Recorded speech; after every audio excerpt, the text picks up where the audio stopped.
मान लीजिए अभी आपके इस वक्त जो कर्म बंधन आपके सामने आने वाले थे, लेकिन अभी आप योग में बैठे हैं, अभी आप ध्यान में बैठे हैं।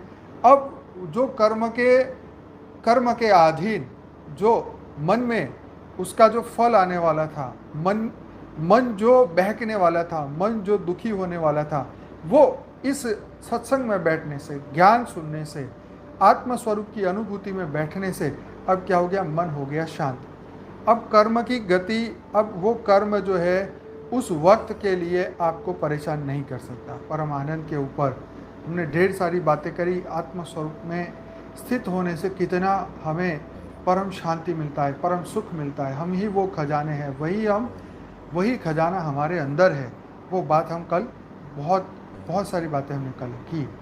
अब आगे, मनुष्य का चित्त जितना अधिक विषय वासनाओं को भोगों में आसक्त होता है, यदि उतना ही कहीं उसका चित्त ब्रह्म के प्रति आसक्त हो जाए तो फिर उसे वासनादि विषयों के बंधन से मुक्ति क्यों न मिल जाए।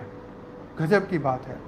लोग बोलते हैं हमारा योग नहीं लगता, लोग बोलते हैं हमारे अंदर शांति नहीं है, लोग कहते हैं हमारा मन अशांत रहता है, योग की तो बात छोड़ो, चैन से बैठा नहीं जाता, संसार में मन नहीं लगता, दुख दिखाई देते हैं, जहाँ देखो वहाँ अशुद्धि, वहाँ पे जैसे हमने मन के रोग की बात कही, जैसे हमने तन की रोग की बात कही। तो जब इतना कुछ हमारे चित्त में भरा रहेगा, मन हमारा इसी से व्याकुल रहेगा, तो मन किस तरीके से उस ब्रह्म में लगेगा। तो यहाँ बात कही गई कि मनुष्य का चित्त जितना अधिक इन चीज़ों की आसक्तियों को छोड़ दे और उसका चित्त ब्रह्म के प्रति आसक्त हो जाए, तो अगर जीवन में कुछ पाना ही है तो इस ब्रह्म की प्राप्ति, पर ब्रह्म की प्राप्ति, उस बेहद के रचयिता की, परम रचयिता की, उनकी प्राप्ति, हमारे जो आत्मा के क्रिएटर हैं उनकी अगर प्राप्ति में अगर हमारा चित्त उस ब्रह्म में आसक्त हो जाए तो फिर ये सभी वासनाएं खत्म हो जाए।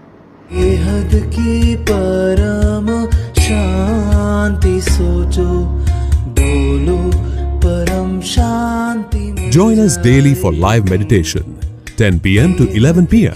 on YouTube Live. Subscribe now. Website www.paramshanti.org. Email us anant@paramshanti.org. Like, share, subscribe. Join today. बेहद की परम शांति सोचो।